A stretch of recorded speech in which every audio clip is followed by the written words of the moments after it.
ডোমার উপজেলা নীলফামারী জেলা কারা চালাবে? যারা ভালো মানুষ তারা চালাবে, নাকি যারা এরকম জনগণের টাকা খায়, দুর্নীতি করে, চাঁদাবাজি করে তারা চালাবে? তাহলে আগামীতে আপনাদেরকে এই ডোমার থেকে এটা শুরু করতে হবে যে যেই মানুষটা ভালো সে কোন দলের হোক, কোন মার্কার, এটা দেখার দরকার নাই, সে ভালো মানুষ কিনা এটা দেখতে হবে এবং তাদেরকে সামনের দিকে এগিয়ে দিতে হবে। একটা জিনিস মনে রাখবেন, যারা খারাপ তাদেরকে যদি আমরা খারাপ না বলি তাহলে তাদের সাহস বেড়ে যায়, তারা মাথায় উঠে যায়। এদেরকে আর মাথায় উঠার সুযোগ দেয়া যাবে না, খারাপদেরকে ছুঁড়ে ফেলতে হবে।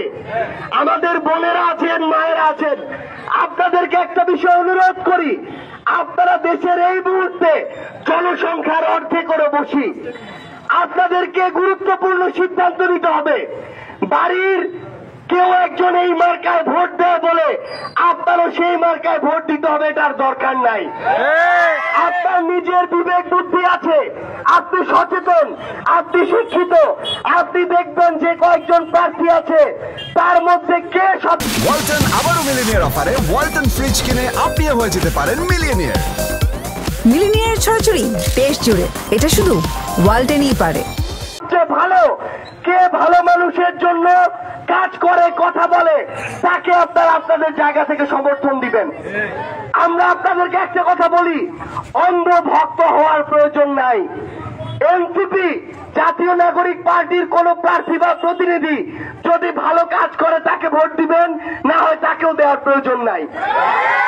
সেইম ভাবে বিএনপি বলি, জামায়াত বলি, অন্য যে কোনো রাজনৈতিক দল, তারা যদি ভালো হয় ভালো বলবেন, খারাপ হলে মুখের উপরে খারাপ বলতে হবে।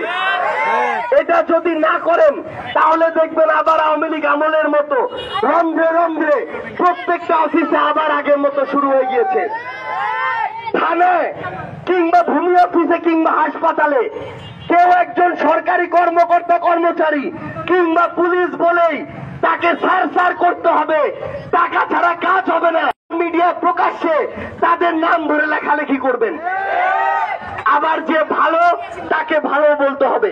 তাহলে ভালো মানুষগুলো ভালো কাজ করা উৎসাহ পাবে, আর খারাপ মানুষগুলো মুখ দেখানোর সাহস পাবে না। আমরা আপনাদেরকে একটা অনুরোধ করি, যে খুনি শুধু ক্ষমতায় টিকে থাকার জন্য হাজারের উপর মায়ের বুক খালি করেছে, ভাই বোনদেরকে হত্যা করেছে, ওই খুনির বিচার এই বাংলাদেশে হওয়া উচিত কিনা?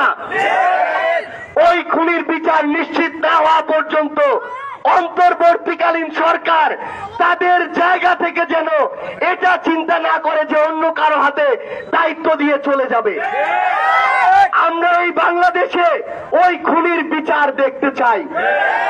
আমরা এই বাংলাদেশে যেই আশাগুলোকে সামনে রেখে এত তরুণ প্রজন্ম রক্ত দিল, সেই সিস্টেমগুলোর আমরা সংস্কার দেখতে চাই। কোন একজন বড় অফিসার, যত বড়ই অফিসার হোক না কেন, সে যদি কোন জনগণের সাথে অন্যায় করে, ভয় দেখায়, ক্ষমতার অপব্যবহার করে, তারও বিচার হইতে হবে। আমরা বাংলাদেশে দেখেছি বড় বড় অফিস আছে, নাম দুর্নীতি দমন কমিশন, অথচ সেটাই ছিল বিগত 16 বছর ধরে দুর্নীতির আখড়া। ওটাকে ব্যবহার করে রাজনৈতিক ফায়দা নেওয়া হয়েছে। আমরা বিগত 16 বছরের রাজনৈতিক কালচার দেখেছি, এই খুনি হাসিনা থেকে শুরু করে তার দোসররা অন্যান্য রাজনৈতিক দলের নেতা কর্মীদেরকে অনেক ছোট করে কথা বলেছে, অনেক খারাপ ভাষা ব্যবহার করেছে। কিন্তু এখন আমরা কিছু রাজনৈতিক দলের কিছু সিনিয়র নেতৃবৃন্দকে একই ভাষায় কথা বলতে দেখছি।